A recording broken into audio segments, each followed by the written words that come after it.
Galatians Chapter 2.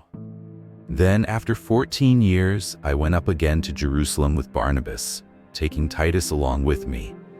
I went up because of a revelation and set before them, though privately before those who seemed influential, the gospel that I proclaim among the Gentiles, in order to make sure I was not running or had not run in vain. But even Titus, who was with me, was not forced to be circumcised, though he was a Greek. Yet because of false brothers secretly brought in, who slipped in to spy out our freedom that we have in Christ Jesus, so that they might bring us into slavery to them, we did not yield in submission even for a moment, so that the truth of the gospel might be preserved for you. And from those who seem to be influential, what they were makes no difference to me. God shows no partiality.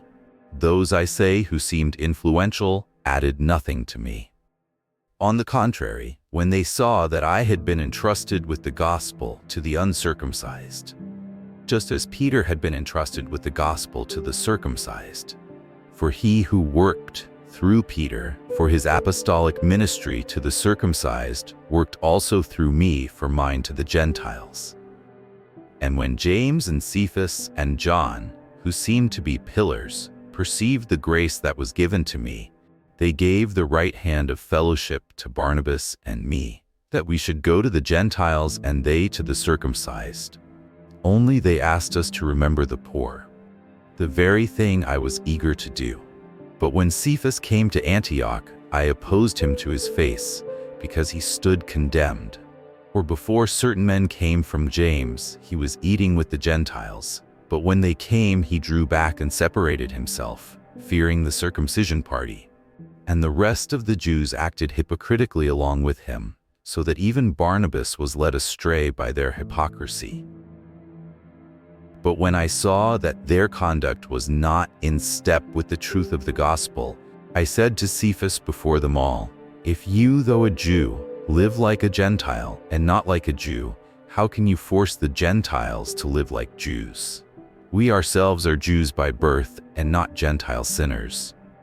Yet we know that a person is not justified by works of the law, but through faith in Jesus Christ. So we also have believed in Christ Jesus, in order to be justified by faith in Christ and not by works of the law. Because by works of the law no one will be justified. But if, in our endeavor to be justified in Christ, we too were found to be sinners, is Christ then a servant of sin? Certainly not. For if I rebuild what I tore down, I prove myself to be a transgressor. For through the law I died to the law, so that I might live to God. I have been crucified with Christ. It is no longer I who live, but Christ who lives in me. And the life I now live in the flesh, I live by faith in the Son of God, who loved me and gave himself for me.